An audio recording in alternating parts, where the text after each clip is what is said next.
हे हाताने असं रस्ता निघतो सगळं पूर्ण. आता बोल.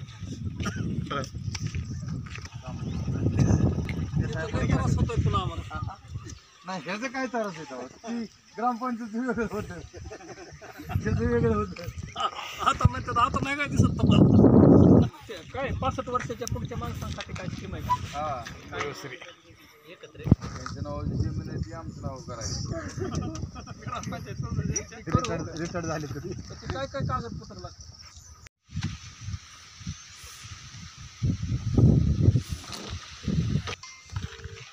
तिथं तर काय सगळे निघणार.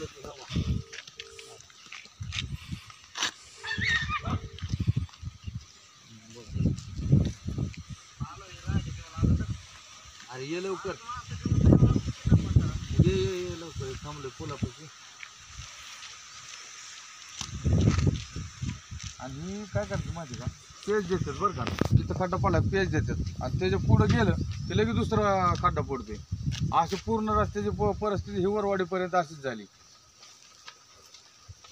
आणि ह्या डांबर बी नाही, ह्याची साईज बी बघितली आम्ही पट्टीनं मोजून, साईज बी भरपूर नाही डांबरीकरणाची. आणि ह्यांनी काय केलंय, कार्पेट टाकतात का, मुरमीकरणावरच कार्पेट टाकले, खडीनं हाताळता मुरमीकरणावरच कार्पेट टाकले डायरेक्ट.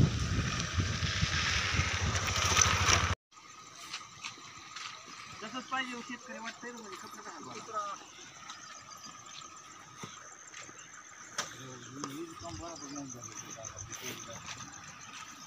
खाली टाकलेत नळ्या, नळ्या सगळे खाली टाकले. कंप्लीट झालं ना मग. हा. आणि हे जेव्हा अनेक हाईट येणार आहे, मग पूल कुठं राहतोय?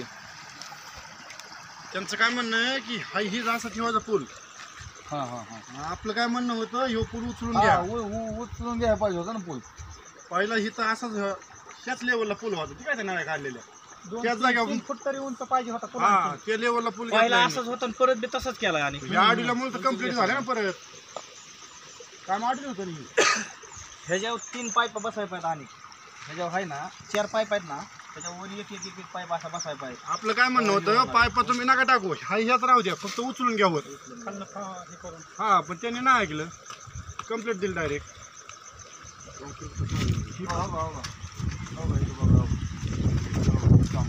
पुलाचं काम हो का, आता हे सिमेंटीकरण काम आहे. हो का, सिमेंट आहे का माती, ही कळलं ना लोकांना. माती माती पूर्ण सिमेंट. सिमेंट हा विषय नाही, कच वापरली ह्याच्यात पूर्णपणे हे असा विषय हा भाई. काय ती माती का सिमेंट आहे नुसती माती दगड नको आणून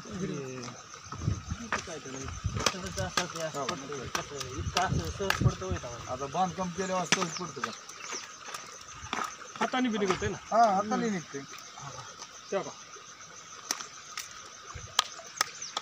या पुलाचा काय उपयोग होणार शेतकऱ्याला? हे पुलाचंच नाही, अख्खे रोडचं तसलंच काम झालंय सगळं. रोडचं म्हणजे डांबरीचं बी तसलंच आणि पुलाचं बी तसलं झालंय. रोड उदासायला लागलाय. उकरा की पहिले पण हाताने थोडं थोडं काढा की, हे उकारलं की परत हे पेच लगेच मारतात परत लगेच. हातानेच निघतंय. हा हाताने डांबरे असलंच केलंय. चांगला उत्कृष्ट दर्जा रस्ता झालेला आहे. बघा त्यात असं उलट करा की, त्यात डांबर आहे का बघा की. काय नाही डांबरीवर आयल सगळं. पलीकडे उकरायचं आणि तक्रार करून बी ह्या गोष्टी काही झालेल्या नाहीत. हातानेच उकरते बघा. त्याच्यावर कोणत्या अधिकारी कोपरा उचलत चालतो ह्याचा. डांबर राहिलं नाही. नाही टाकलंच नाही तर राहील. नाही ह्याची साईज बी बघा, पट्टी मोजून ह्याची किती जाडी आहे. अर्धा इंच बी नाही. डांबरच टाकलं नाही तर डांबर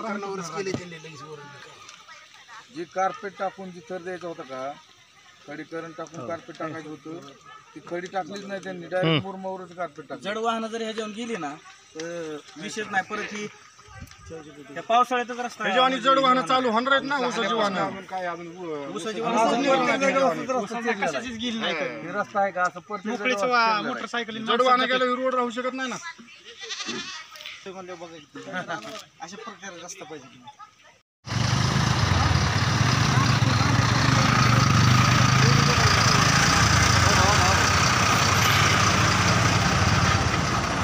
बाकी राहू दे 2 दिवस. पोलीस आहे.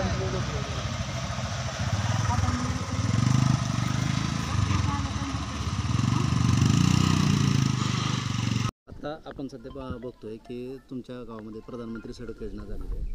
कशा पद्धतीने रस्त्याचं काम झालेलं आहे? अतिशय निकृष्ट दर्जाचं रस्त्याचं काम झालेलं आहे. वारंवार तक्रार करून सुद्धा ह्यांनी कामावर लक्ष दिलेलं नाही. जवळपास 1947 साली भारत स्वतंत्र झाल्यापासून रायगाव ते वडगाव रस्ता हा पहिल्यांदाच झाला आहे. अतिशय खराब रस्ता होता. त्यामध्ये शासनाने पंतप्रधान ग्राम सडक योजनेतनं हा रस्ता बसवला, परंतु हा रस्ता अधिकारी आणि ठेकेदार ह्यांच्या संगनमताने हा रस्त्याचं काम म्हणजे त्यांनी गोलमाल करून अतिशय कमी प्रमाणात निधी वापरून हा रस्ता केलेला आहे. वर तक्रार केली का? ऑनलाईन तक्रार केलेली आहे. आणि आता आम्ही भाजपच्या महिला प्रदेश उपाध्यक्ष रश्मीदीदी बागल आणि दिग्विजय भैया बागल यांच्या माध्यमातून आपल्या सोलापूर जिल्ह्याचे पालकमंत्री दादांना भेटणार आहोत. त्या चंद्रकांत दादांना तेथून त्यांनी जर काही निर्णय नाही घेतला, त्यांना अधिकाऱ्यांना ठेकेदारांना बोलून घेऊन जर नाही निर्णय घेतला तर पुढली दिशा ही आमच्या आंदोलनाची असेल. याच्यामध्ये ज्यावेळेस तुम्ही ऑनलाईन तक्रार केली त्यानंतर काय अधिकाऱ्यांनी पाहणी वगैरे केली? अधिकाऱ्यांनी पाहणी केली नाही, ठेकेदारांनी कुठल्या प्रकारचं त्याच्यावर लक्ष दिलं नाही. ह्याच्यात महत्त्वाचं कारण म्हणजे ह्याच्यातच अधिकारी सामील आहेत असं आम्हाला संशय आहे. अधिकाऱ्यांचा आणि ठेकेदारांचा संशय वाटतोय की बाबा ते अधिकारी त्यात सामील आहेत. काय मागणी असणार आहे शासनाकडे? आमची मागणी एवढीच आहे की एवढं खराब त्या रस्त्याचं काम झालेलं आहे. वारंवार तक्रार करून सुद्धा त्यांनी कुठल्याही प्रकारच्या ह्याच्यावरती घेतलेलं नाही. आणि जवळजवळ तुम्हाला सांगतो अजून ह्याच्यावरती ऊसाची वाहनं गेलेली नाही, तर कुठल्या प्रकारचं कामच झालेलं फक्त 2 महिने झालेलं आहे. एवढे लोकांनी तक्रारी करून सुद्धा यांनी कुठलेच आमची हे घेतलेलं नाही, दखल घेतलेली नाही. रस्ता किती किलोमीटर आहे? रस्ता जवळजवळ माझ्या अंदाजाने ते 6 किलोमीटर आहे. 6 ते 7 किलोमीटर आहे हिवरवाडीपासून ते रायगावपर्यंत. आता नेमकी आपली मागणी काय असणार आहे, परत तुमची पुढची दिशा कशी असणार आहे? आता आम्ही वारंवार त्यांना तक्रार केलेली आहे, त्यांना वेळ सांगितलं आहे, पण त्यांनी काय अजून कुठली घेतलं. आता आमचं डायरेक्ट आम्ही उपोषणलाच याच्यावरती हे करणार, ठाम आहे आम्ही उपोषणवरती. ते वडगाव वगैरे हा रस्ता प्रधानमंत्री सडक म्हणून झाला आहे. आपण पाहतो की निकृष्ट दर्जाचं काम झाल्याचा आरोप आपला आहे. नेमकं काय, कशामुळं, काय प्रतिक्रिया असणार? आता हा रस्ता जे आहे ते प्रधानमंत्री ग्रामसडक योजनेतून झालेला आहे. प्रधानमंत्रीचं नाव आज नावलौकिक अख्ख्या देशात चालू आहे. आणि हे जे कॉन्ट्रॅक्ट पद्धत असेल किंवा कॉन्ट्रॅक्टदार असतील, ही पंतप्रधान यांचं नाव इथं बदनाम करण्याचं काम करतात आहे. ह्यांना भरपूर निधी आलेला असून व्यवस्थित सगळं असून ह्यांना कामाची क्वालिटी काय अडचण आहे करायला? ही काय कामाची क्वालिटी झाली का? हे असे डांबर जे निघत आहे हे असे निघतं का?